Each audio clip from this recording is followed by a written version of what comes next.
Good morning, everybody, for our last practice session with a closed temple. Fingers crossed. So from Wednesday, we'll be open officially to the public again. We've just done some morning practice in the garden, and Anja and Dave have gone off to do other things. Joined in the shrine room by Sam, Izzy, Casper, David, Kayla, and Katie. Katie on my right. And we will begin, as we do these days, with a Dharma glimpse. We've run out of Dharma glimpses from the congregation now. I've had to resort back to the book. So if anyone's got any budding, just sketch them down, send them to me. We'll bring them with you, and you can feature in next week's slot. Over to Katie. Thanks, Katie. Oh, morning, Philip. Hi, Philip. Philip's here. Lessons from a microwave oven. Oh, I knew I was going to forget that. Lessons from a microwave oven, written by Patty Ko. My Dharma glimpse came to me at about 2 a.m. the other day when I got up to microwave heat a rice-filled thingy I use for neck pain, something I do just about every night. Like 10,000 times before, it was just me and the microwave in the middle of the night for 2 minutes on high. I've owned this same microwave for 10 years.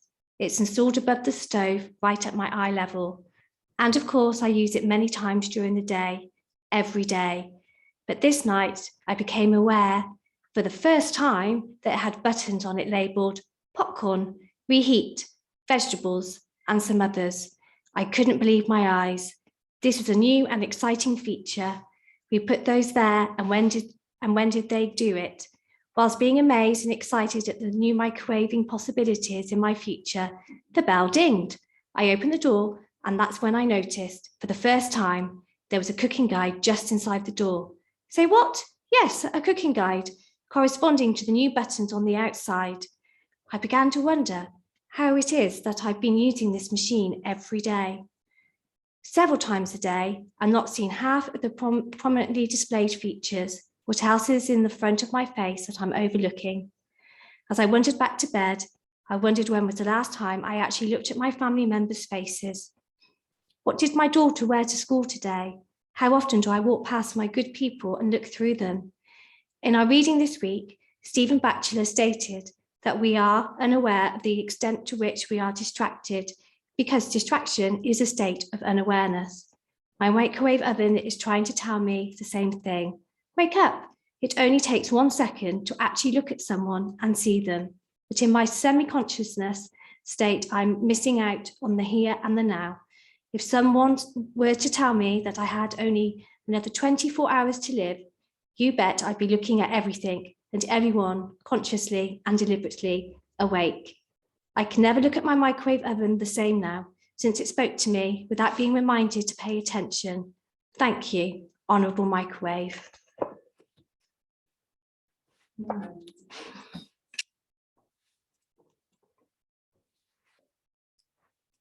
As we move into silence together,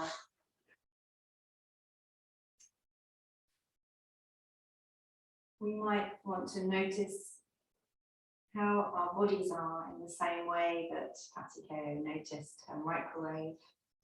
Just what's present, what's happening in your body, what's happening in your mind, what feelings are floating through.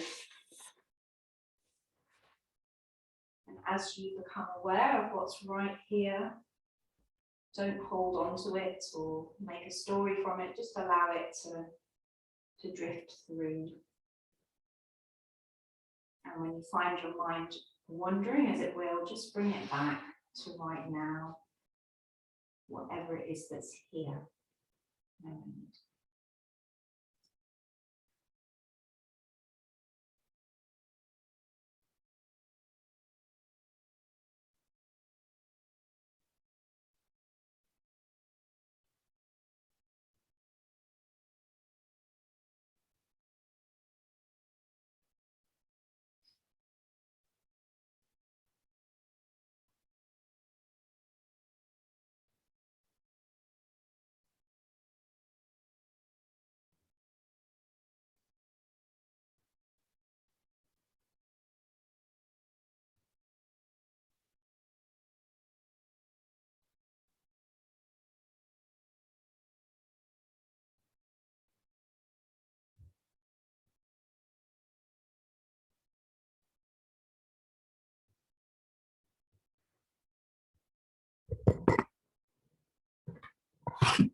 For refuge, I go to the Buddha. For refuge I go to the Buddha. Namo Buddhaya. Namo Buddhaya. For refuge I go to the Dharma. For refuge I go to the Dharma. Namo Dharmaya. Namo Dhammaya. For refuge I go to the Sangha. For refuge I go to the Sangha. Namo Sanghaya. Namo Sanghaya. With faith in the three jewels, With faith in the three jewels, I pray that I may not take life. I pray that I may not take life. With faith in the three jewels, With faith in the three jewels, I pray that I may not steal. I pray that I may not steal. With faith in the three jewels, With faith in the three jewels, I pray that I may not fall into sexual misconduct. I pray that I may not fall into sexual misconduct. With faith in the three jewels, With faith in the three jewels, I pray that I may not fall into wrong speech. I pray that I may not fall into wrong speech. With faith in the three jewels, With faith in the three jewels, I pray that I may avoid intoxication. I pray that I may avoid intoxication. No blame, No blame. be kind, Be kind. love everything. Love everything. Innumerable are sentient beings. We vow to save them all. Inexhaustible are deluded passions. We vow to transform them all. Immeasurable are the Dharma teachings. We vow to master them all. Infinite is the Buddha's way. We vow to fulfill it completely.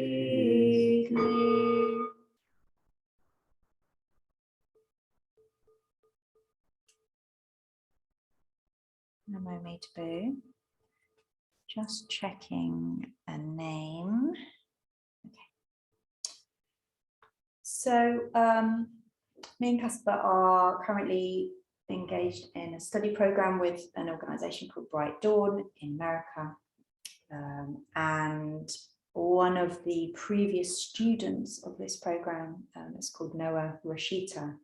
And I'd heard about him through someone else I know who's very involved, and looked him up on Facebook to have a little nosy. And he's very kind of impressive looking, slick kind of guy, flies helicopters, got a beautiful wife. And he has a very popular podcast, which is, I can't remember, yeah, it's called Secular Buddhism. So Buddhism that is just based on the kind of the teachings of the Buddha, rather than the idea that there is anything divine as a part of that experience or that teaching. So I had lots of opinions about Noah Rashita.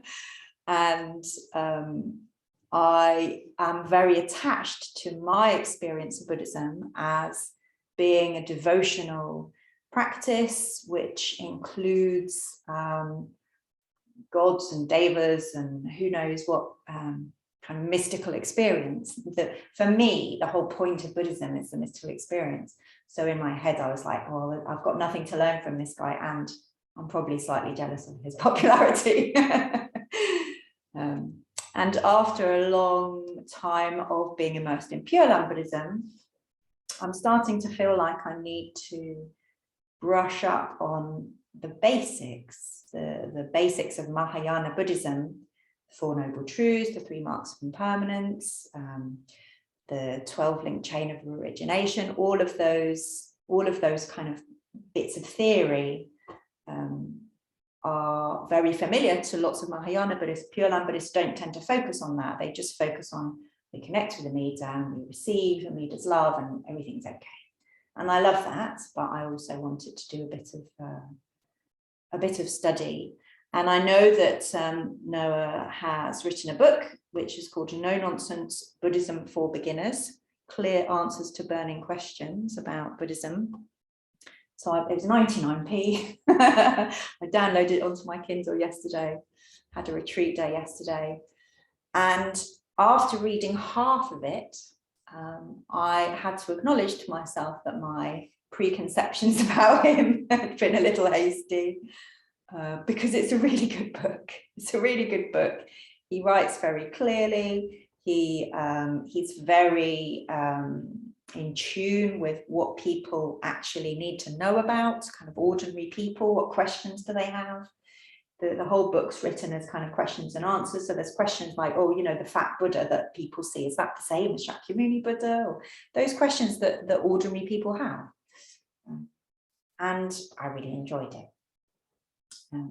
There were a couple of bits where he spoke about what happened when the Buddha became enlightened, that didn't chime with my own reading or my own kind of interpretation of that, because he's a secular Buddhist and I'm like on the other end of the scale. But it was really quite astonishing how much we had in common, actually. He wrote in the book about, losing his best friend and being a dad, and just ordinary things that helped me to connect with him as a man, rather than this idea I had of him, all these ideas, these preconceived ideas.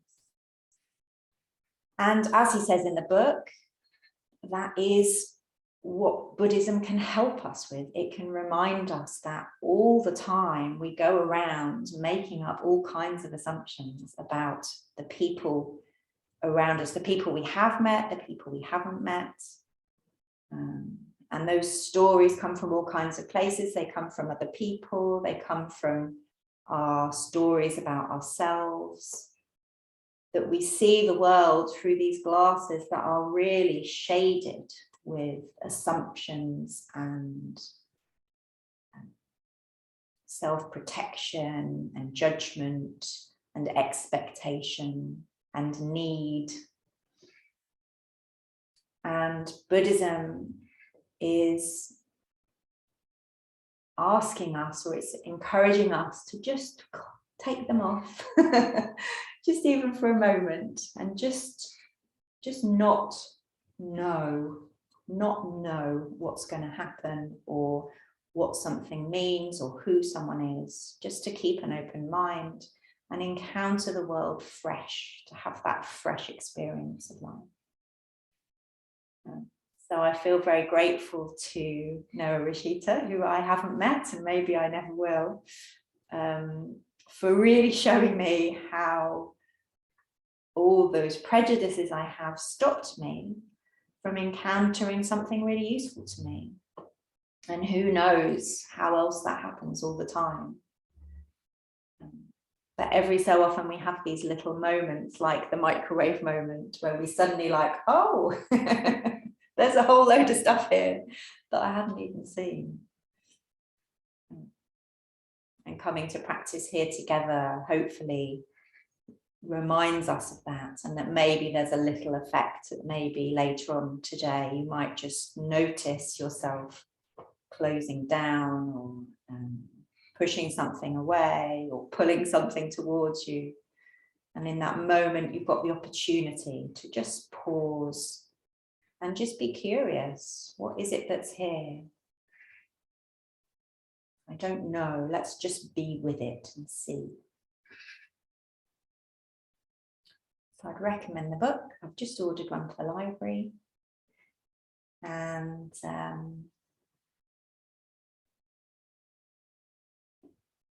where I need to be.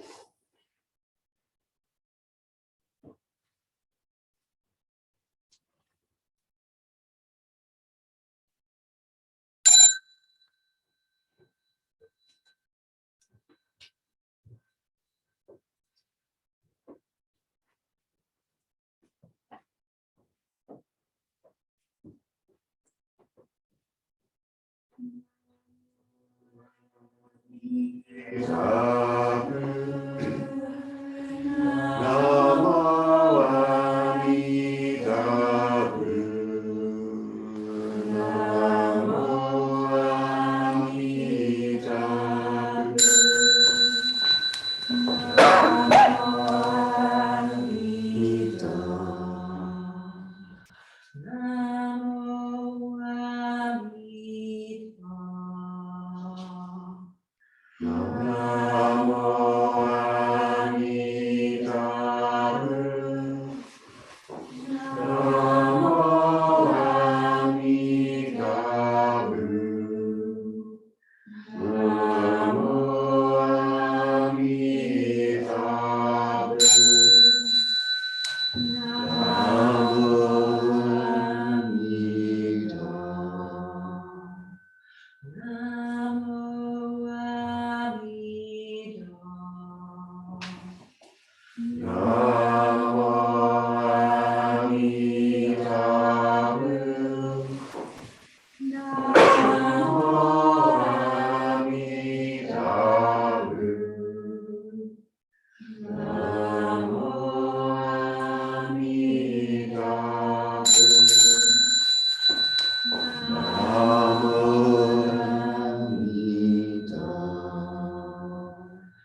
dedicate the merits of this incense offering to all Buddhas and Bodhisattvas throughout space and time.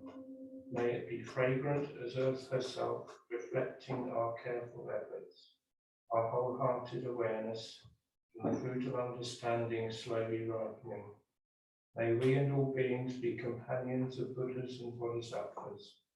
May we awaken from forgetfulness and realize our true home.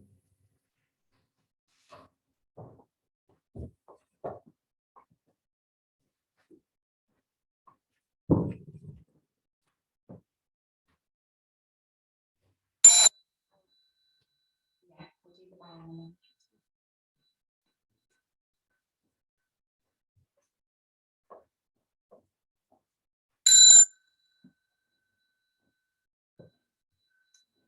So I'd like to transfer the merit from this morning's practice to Thich Nhat Hanh, who died last night at the age of 95.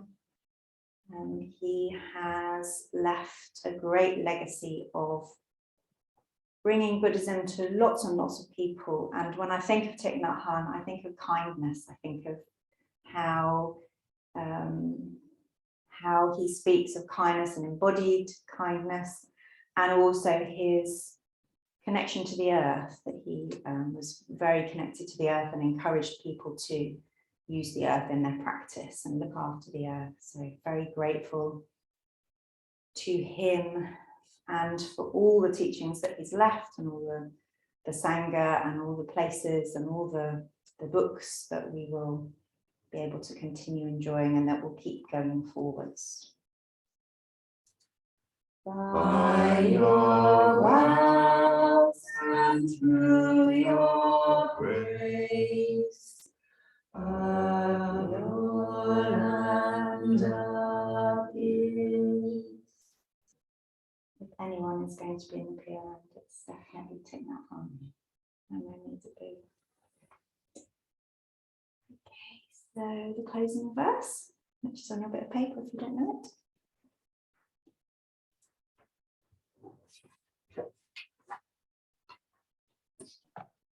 Blessed by Amitabha's light, may we care for all living things. Alleluia.